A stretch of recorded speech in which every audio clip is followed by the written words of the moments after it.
Here's a quick test video for this Boss TU2 chromatic tuner.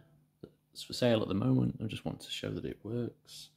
So here we are, connected to the amplifier. There we are, not plugged in. It's going to be hard without with only one set of hands, but I'll try. So there's our pedal there. I'll try and hold this with one hand here. And then we've got, I'll just give these cables a wiggle. You hear the system noise from the guitar, but you probably hear that you're not getting too many erroneous crackles or anything like that from these cables. It's all nice and sturdy inside the pedal. And then if I press the activate the pedal, we go into the silent tuner mode. At the moment it's coming out the output, which silences the output, so the guitar can't produce any noise to the amplifier.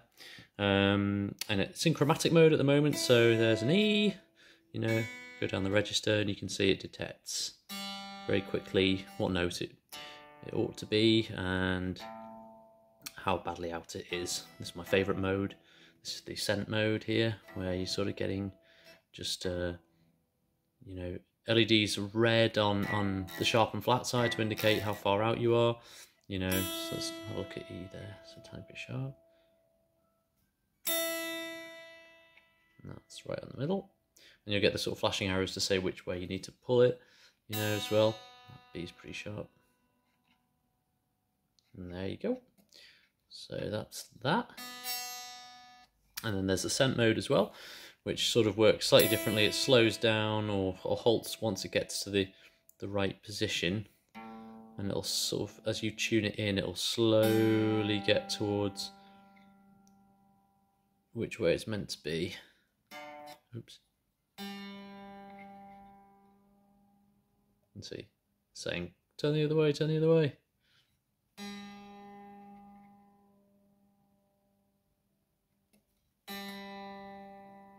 It starts getting slower, and then when it sort of halts itself, you've pretty much got it. Geez, always a tricky one. But that's it. I prefer the scent mode just because it gives you that accuracy of that green LED. And then we've got, if you don't want to do chromatic, if you're not sure what tuning you're in, if you're confident that you're just in standard tuning, you can just pick note values by the string numbers. So there's 1, 2, let's see, 3, and going down there like that, which can be pretty handy if you just always have the same tuning.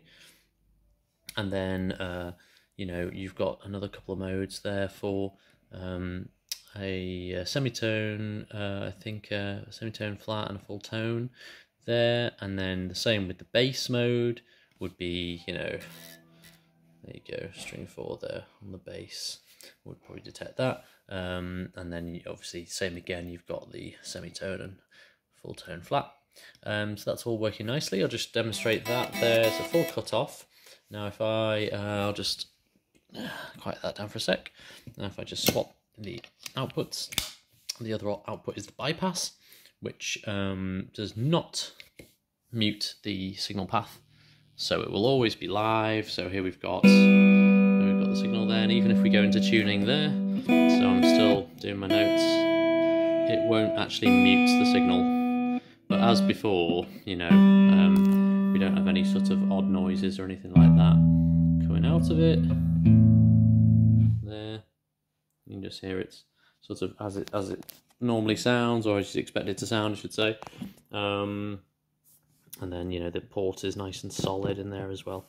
So all working as it should do. The only thing I can't test is or I can't demonstrate is the power output daisy chain. I have used that before. I used to power a wah pedal in the past and various other stomp boxes, but I haven't got any to demonstrate.